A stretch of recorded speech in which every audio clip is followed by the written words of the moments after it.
Miles de personas nos escuchan diariamente. Es su derecho a seguirlo haciendo. Lo que está en juego. Exa FM y Democracia AM. Encarnamos la libertad de expresión. Con periodismo crítico. 7:53. Estamos de regreso a esta mesa de trabajo y con nosotros, como les habíamos informado, el señor doctor Gustavo Medina y el doctor Mauro Terán. Vamos a hacer un contacto telefónico también, esperamos que sí, en Guayaquil con el doctor Hernán Pérez Los, para que podamos tratar este tema y ver una visión. El día de ayer el doctor Pérez tenía un artículo sobre el gobierno más corrupto y hacía referencia justo a las declaraciones del señor presidente de la República, a las que yo quisiera acudir antes de pedirles el criterio de lo que ha pasado.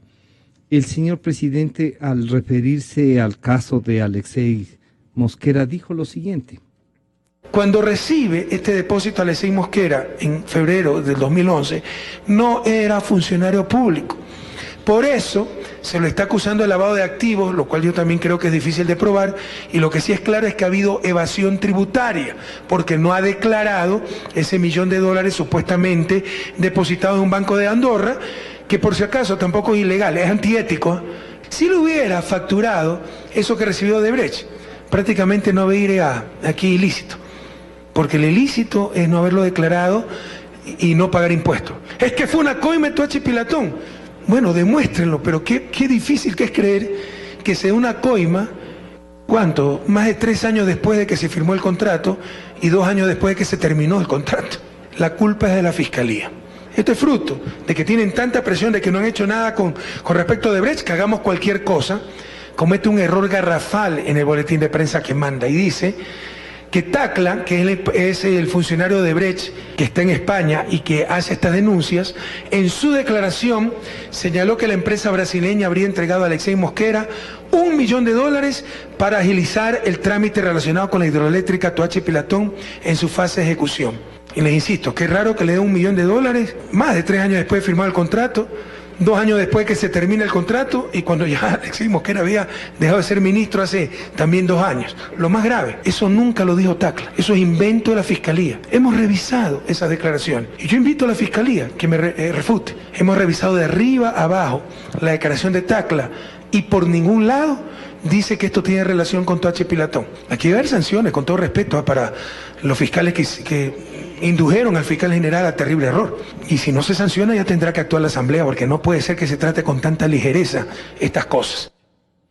Pero de lo que dice el señor presidente, Tacla en su declaración señaló que la empresa brasileña habría entregado a Alexei M., dice aquí, $1.000.000 para agilitar el trámite relacionado con la hidroeléctrica Toachi Pilatón en su fase de ejecución.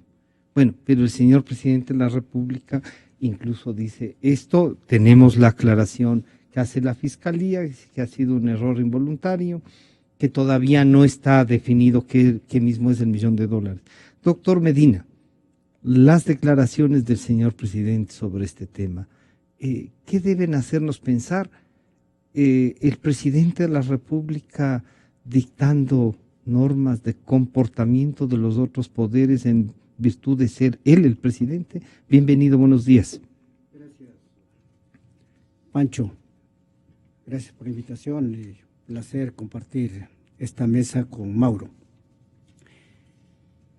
Creo que hay necesidad de empezar con una reflexión. Ya. Errarum humanum est. Es una suerte de axioma milenario, pero que en el ejercicio de la administración pública y muy particularmente de la administración de justicia debe ser lo menos aplicable. Ya. Porque no es un tema personal, ¿no? Por la razón de que cuando me refiero a la administración de justicia, estoy haciendo mención a jueces y fiscales. por la razón de que jueces y fiscales emiten decisiones de carácter de veras trascendentes que tienen que ver con el patrimonio y con los valores de la persona humana, entre ellos la libertad. Por eso esas decisiones deben ser profundamente analizadas, profundamente meditadas, para que el pronunciamiento cumpla con la exigencia de la Constitución de Montecristi. Deben ser debidamente motivados.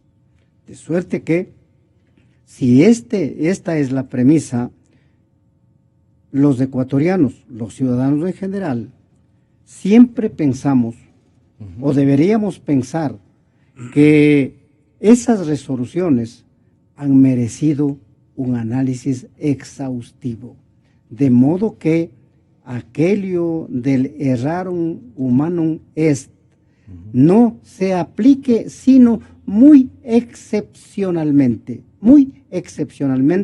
en la materia de administración de justicia. Administración de justicia que le corresponde a esa función, no a otra, y que debe ejercerlo con autonomía y con independencia, precisamente para tener la debida confianza en que esos pronunciamientos, esas decisiones, ya provengan de fiscales, ya provengan de jueces, dimanan o se sustentan primero en la realidad de los hechos y segundo en la recta aplicación de ley. Doctor Terán, bienvenido, buenos días. Esta aclaración que hace la Fiscalía, lamentablemente la hace después de que el presidente hace estas declaraciones. Debe haber, porque dice que el error es en el boletín de prensa, pero la motivación de la investigación tampoco dicen que está muy claro por qué es. ¿A qué nos enfrentamos? Ya no solo a este error humano que nos recuerda en latín el doctor Medina, y que a lo mejor uno diría, oiga, le traduzcamos nomás al fiscal, porque como es latín, es lengua hasta muerta, ¿no es cierto? A lo mejor si el portugués no han podido todavía descifrar. ¿Qué pensamos de esto? Bienvenido, buenos días nuevamente. Gracias. Buenos días, Francisco. Buenos días, Gustavo. Buenos días al doctor Luz. Buenos días a Pérez Luz, digamos. Sí. Y buenos días a la audiencia. Bueno, sí llama la atención que el presidente de la República ponga el grito en el cielo por un caso que está siendo indagado por la Fiscalía. Y sí llama la atención que siendo la indagación reservada, pues te estén dando datos de todo en todo sentido y se estén exigiendo rectificaciones. Lo grave es que la rectificación se la efectúa con amenazas y eso es inconstitucional e ilegal porque hay algo de intimidación, porque se dice que la Fiscalía debe rectificar la información, ¿no? Porque sería grave que le pidan que rectifique la indagación, que rectifique la información. Bueno, si es que ha habido un error, no hay problema, ¿no? Y la Fiscalía no tenía ningún problema en rectificar la información. Lo grave es que, por lo menos para mí, es una novedad, que empieza a develarse una modalidad muy peligrosa en el ámbito de la corrupción y que veo que es una modalidad evasionista de las responsabilidades penales. Yo decía que el presidente intimidó cuando dice que ¿Deben ser sancionados? Que deberían ser sancionados y que si no son sancionados va a acudir a la Asamblea para que se aplique las facultades de control, de fiscalización política. Ahí sí llama a la Asamblea para que proceda a la fiscalización política. No tiene sentido. Entonces yo decía que parece que se ha destapado una modalidad bien grave en el plano de la corrupción. ¿Cuál es lo que yo considero del cohecho, el cohecho diferido o la coima diferida?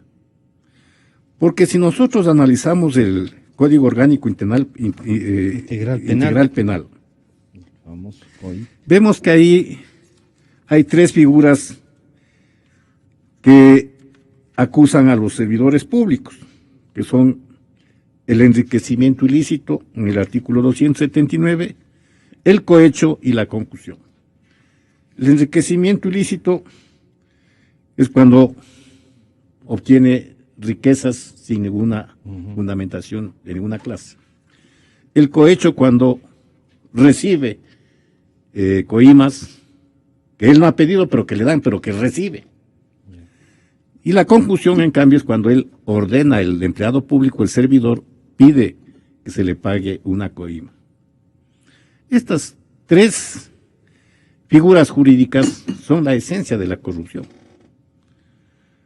Pero, según define el Código Orgánico Integral Penal, por ejemplo, en el caso del cohecho,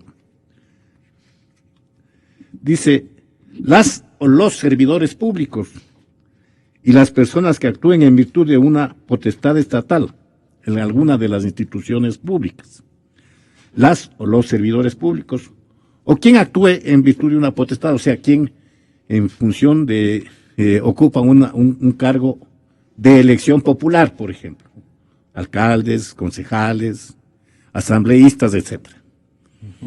Entonces, para que se consolide la figura penal del cohecho, tiene que esencialmente ser empleado público o desempeñar un ámbito de la potestad pública. Pero, y esa es una parte. La otra parte es, ya sea mandar a percibir coimas, recibir coimas o enriquecerse ilícitamente. Es la otra parte. Pero parece que ahora se está generando una figura para destruir la imagen del cohecho y la concusión, por ejemplo. Y es la coima extemporánea o diferida. Esto de diferido, o sea, es... Por ejemplo, usted deja de ser funcionario público y a los 2 o 3 años de haber dejado de ser funcionario público recibe la coima. Entonces está destruyendo la figura, porque ya no soy servidor público, pero estoy recibiendo. Ya no soy servidor público. Esta figura, que no sé, a lo mejor fue sugerida por la misma Odebrecht, porque parece que esto ya está aplicando en algunos países, ¿no? Ya les dije, bueno, yo le voy a dar este millón, pero no le voy a dar ahora, sino cuando usted ya deje de ser funcionario. Y eso explica en muchos casos personas que han dejado de ser funcionarios y no han querido admitir ninguna otra función, ¿no? Terminaron definitivamente. Y entonces, con posterioridad al año, a los 2 años, pues reciben estas bonificaciones corruptas.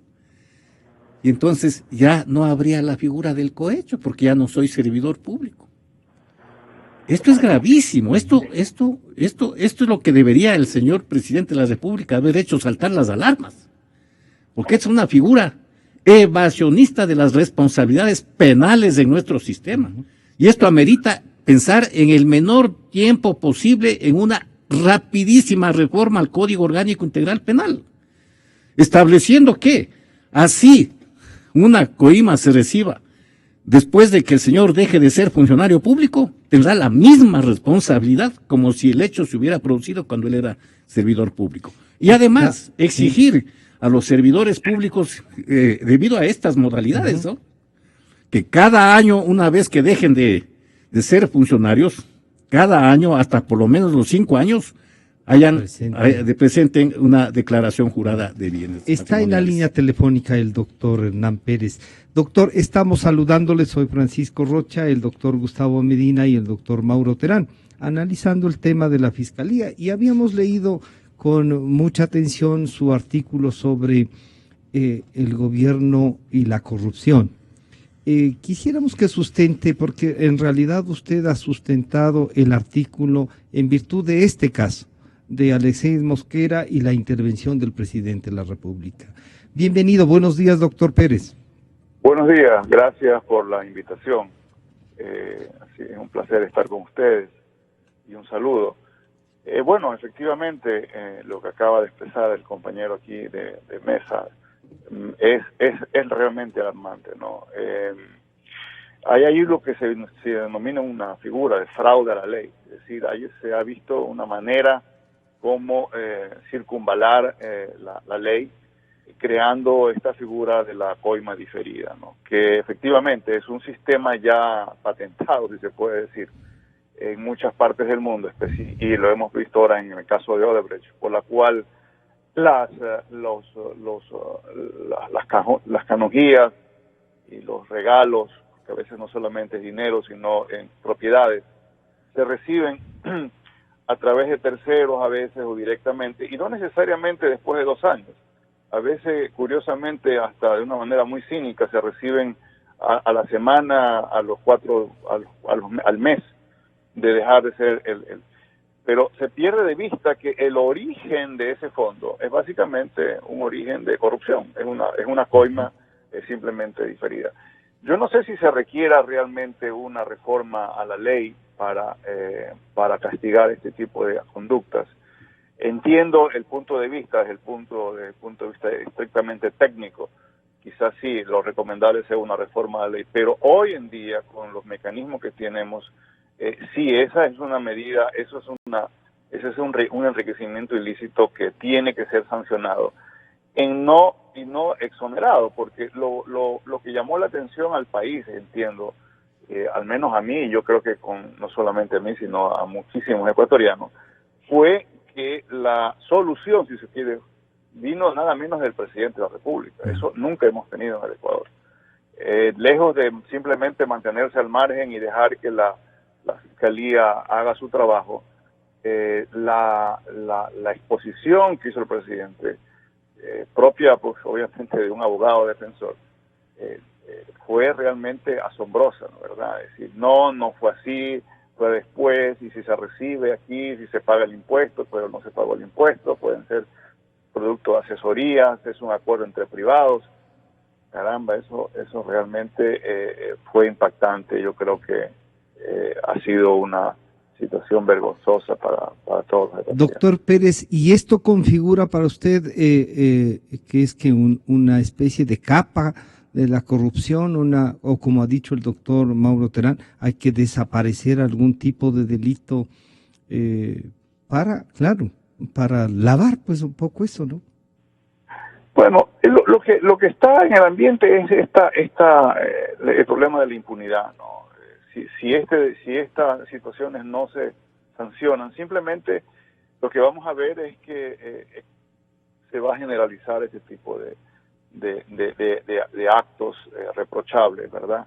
Porque si la máxima autoridad del Estado, el jefe de Estado, la persona que está liderando, que representa, simplemente no ve en esto nada sino un acuerdo entre privados, que puede ser reprochable éticamente, que simplemente hay que pagar el impuesto, que no es nada realmente grave, es más, que ha sido un error de calificación de la conducta. Entonces el mensaje es tremendo, es desolador, es realmente de mucho pesimismo, ¿no? No recuerdo haber visto en la historia del país una situación como esta. No sé si ustedes que tengan más experiencia que yo, pero esto ha sido realmente único en la historia ecuatoriana. Doctor Pérez, muchas gracias por atender nuestro llamado. Estaremos en contacto con usted. Un gusto saludarle. Igualmente, gracias. Que tengan un buen día a todos. Un abrazo. Gracias. Doctor Medina, esto que nos acaba de decir, hay una descomposición desde la política para generar impunidad, porque quizá los 10 años han generado también una suerte de demasiadas responsabilidades. Bueno, lo que está ocurriendo pues evidencia lo que es de conocimiento público, la falta de autonomía de independencia en la función judicial. Pero creo que hay que meditar en el asunto, porque tiene una serie de implicaciones. Claro. No sé si el señor Tacla, unos dicen que es el abogado de Odebrecht, otros dicen que es el contador. Ya. En todo caso, lo que parecería es que se quiere decir que esa eventual entrega de $1 millón no tiene relación con el proyecto hidroeléctrico Toachi-Pilatón. Ya. Esa sería la argumentación presidencial, digamos. Pero en la declaración de Tacla dice que $1 millón para agilizar el trámite relacionado con la hidroeléctrica Toachi-Pilatón. Hay que volver A naturalmente a revisar los autos, Ya. como decimos los abogados. Pero lo importante es aquí que esta atribución del error en que habría incurrido, y ahora ya no hay que utilizar el habría porque ha reconocido la propia Fiscalía, que ha incurrido la Fiscalía, tiene, el boletín de prensa. va a tener de hecho, habrá tenido y habrá de tener incidencia en el asunto que se ventila hoy en la Fiscalía, eventualmente mañana en la justicia. Me refiero a que esta atribución del error tendrá incidencia en los cargos que la Fiscalía está atribuyendo a las personas que habrían recibido ese valor. Tendrá incidencia en la impugnación que quienes están detenidos o privados de la libertad con este motivo, digo, en cuanto a la fundamentación de las medidas cautelares que se han adoptado en este caso, pienso que la defensa de quienes están procesados en esta materia ya tendrá una base jurídica para argumentar. Ya habrá recibido naturalmente esta contribución para impugnar los eventuales cargos que la Fiscalía ha formulado o va a formular, y si la medida cautelar, sobre todo de prisión provisional, tiene verdadero sustento. De suerte que esto va a tener una serie de efectos, unos que vamos a sentirles de inmediato y otros sobre todo que vamos a sentirlos en el mediano y en el largo plazo. Doctor Terán, dicho así, entonces que esto puede ser que un manejo de timón para conducir el tipo de juzgamiento y por lo tanto la impunidad, ahí sí uno dice, ¿de qué justicia estamos hablando, no? Francisco, la corrupción siempre trata de anular los alcances y efectos de la ley. Por eso el famoso dicho, echa la ley, echa la trampa. Yeah. Y veo que aquí ha habido una trampa, ¿sí?, que a lo mejor ya se la ha venido utilizando hace algún tiempo atrás, para mí novedad. Aquello de diferir el cobro o el pago de una coima, cuando ya la persona no es servidor público. Claro que se anula la figura del código, se va de la figura del código, porque el código dice la o el funcionario público. La o el funcionario público que cometiere tal. Pero resulta que con esto de diferir el pago ilegítimo, entonces ya no soy servidor público, estoy recibiendo esto, entonces ¿de qué me pueden acusar? Yo sí creo que debe haber una reforma. clarificando estos alcances reales de la ley. Ya frente a esta modalidad, para mí, ya digo, novedosa, pero parece que ha sido ya aplicada en algún tiempo y que a lo mejor la misma Odebrecht sugirió, ¿no? Y algunas Odebrecht nacionales también, porque tanto nos fijamos en Odebrecht brasilera, cuando también pueden existir y existen de hecho Odebrecht nacionales, ¿no? Yeah. La corrupción, el esquema de la corrupción es tan amplio, Francisco, y en los últimos años se ha consolidado gravemente frente a la impunidad que se generó con la estructura constitucional que surgió de Montecristi, en donde todos los órganos de control fueron copados por el Poder Ejecutivo. Entonces no hay ámbito realmente de una función de control y fiscalización independiente, no hay. No solo que no es independiente la justicia, no es independiente el control. Y esto distorsiona gravemente. Entonces, de ahí viene el gran desarrollo de la corrupción en los últimos tiempos.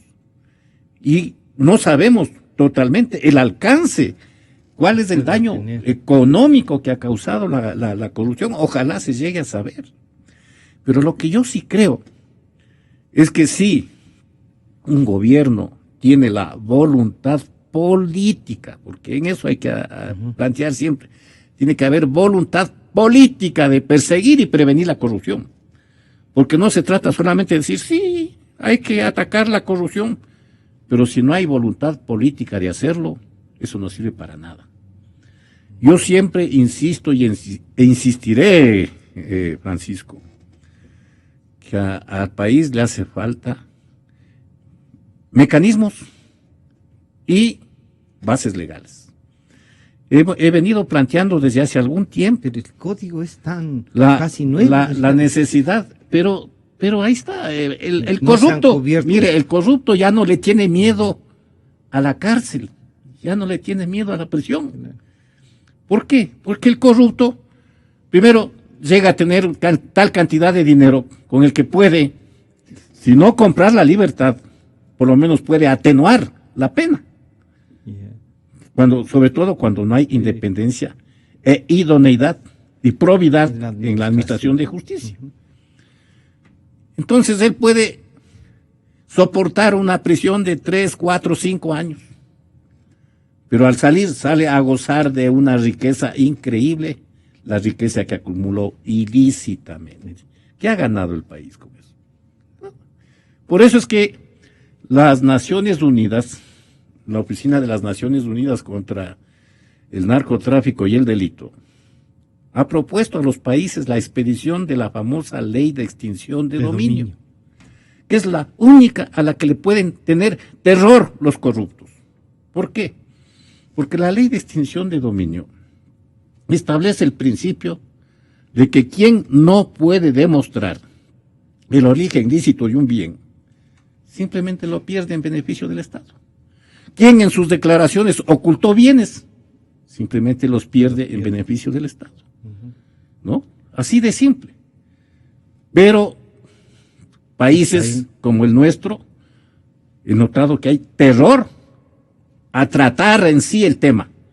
En el año 2009 estuvo tramitándose en nuestra asamblea una ley de extinción de dominio, un proyecto, pero misteriosamente el proyecto se lo archivó.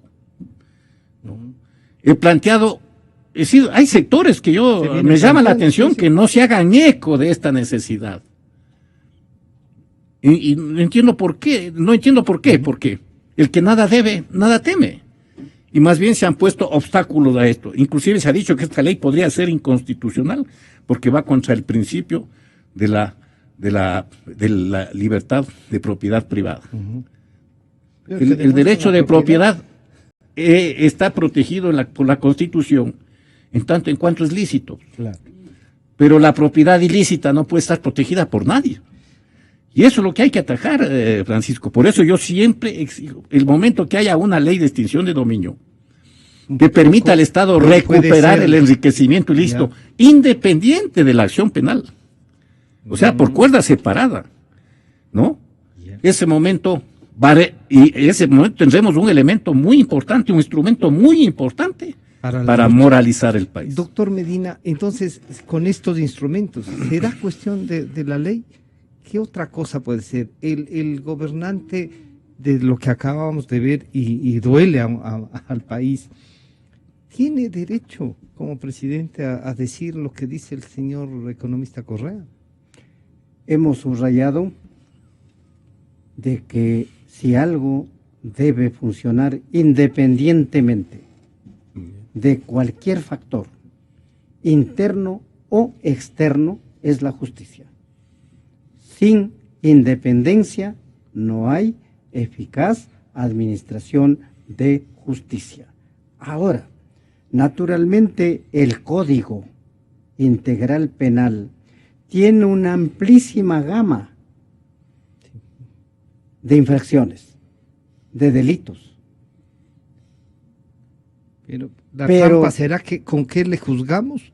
Pero la vida, que es la única que prueba realmente la eficacia de la ley, demuestra que van esas normas que se han creado hace poco, también demostrando que son ineficaces.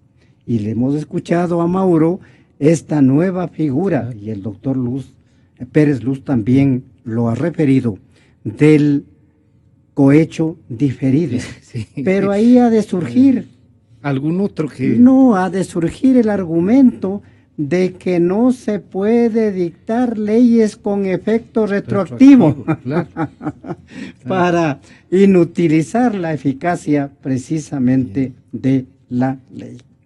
Yo creo que con lo que tenemos, está bien. Si es que hay seriedad en la investigación y seriedad en el juzgamiento, podríamos obtener resultados positivos en cuanto a detectar estos hechos escandalosos de corrupción que repugnan a la conciencia de todo ciudadano. Pero la lucha contra la corrupción no tiene que ser simplemente retórica. Tiene que la ser voluntad política que reclama el doctor Terán tienen que ser práctica en cuanto a la voluntad de los administradores de justicia de actuar independientemente para detectar hechos como estos que hemos indicado o cualquier otro acontecimiento dañoso. Pero también tiene que haber independencia en los órganos de control. En los órganos de control. Me estoy refiriendo a la Contraloría General del Estado, me estoy refiriendo al famoso Consejo de Participación Ciudadana, artificiosa creación de la Constitución de Montecristi, y que hoy dicen que quieren robustecerla, cuando lo que hay que robustecer es la Contraloría. A la Contraloría General. Hay que robustecer la función judicial, sobre todo con personal especializado, para que pueda realizar este tipo de complejas investigaciones. ¿El nuevo presidente podrá hacer eso? ¿Aló? ¿Podrá hacer eso el nuevo presidente o no le corresponde? No, pues el nuevo presidente es el que tiene que tomar una determinación de determinaciones, porque estamos hablando de voluntades, voluntad política, voluntad de aplicar la ley, cueste lo que cueste, caiga sobre quien caiga, establezca las sanciones que establezca, pero en orden a restaurar la moral pública. Yo creo que la consigna de la hora es luchar por la restauración moral de la República. Doctor Terán, para concluir entonces, aquellos de que les sentencian 3, 4 años y salen a disfrutar de la fortuna y que usted dice hay que ir con la extinción de dominio, también no será un comportamiento de la sociedad que porque tienen plata les toleramos. Claro que la corrupción al grado que ha llegado ha destruido muchos valores. Ujú. Vemos, por ejemplo, y aquí yo he denunciado en este valioso medio de libertad de expresión, he denunciado cómo el incremento de la corrupción cambia los valores, sobre todo en el ámbito de la administración. Antes, el funcionario honesto, vertical, era admirado. Se le tenía como un modelo. Ahora ese funcionario es desechado. El funcionario honesto, ese es conflictivo. Hay que buscar el buen amarrador. Ese es el que hay que buscarle. Y ese es el que llega a escalar posiciones. Llegan a ser gerentes. Llegan a tener ámbitos de decisión al máximo nivel. ¿Por qué? Porque son buenos amarradores, buenos corruptos. Eso va destruyendo los principios morales de un país. Uh-huh. Yo creo que todavía estamos a tiempo para evitar una debacle de la moral ecuatoriana. Todavía estamos a tiempo. Todavía. Y yo les quiero agradecer. Perdone, quería agradecerles. Están ya en nuestros estudios el doctor Mauricio Gándara y el doctor César Ulloa. Agradecerles por sus reflexiones y por la esperanza que nos infunden. Que ¿no? es lo último que muere. Es lo último que muere. Han estado con nosotros el doctor Gustavo Medina, el doctor Mauro Terán y el doctor Hernán Pérez Luz. Gracias por tratar este tema. Como decía muchas veces Correa, que nos roben todo menos la esperanza. Menos la esperanza. Y resulta que nos roban todo y hasta la esperanza de ser libres. De inmediato está con nosotros el doctor Mauricio Gándara y el doctor César Ulloa. Yo creo en la radio, creo en la verdad, creo en Exa FM. No es solo un concurso de frecuencias, es la batalla decisiva por la libertad. La libertad de expresión. Exa FM y Democracia AM, encarnamos la libertad de expresión.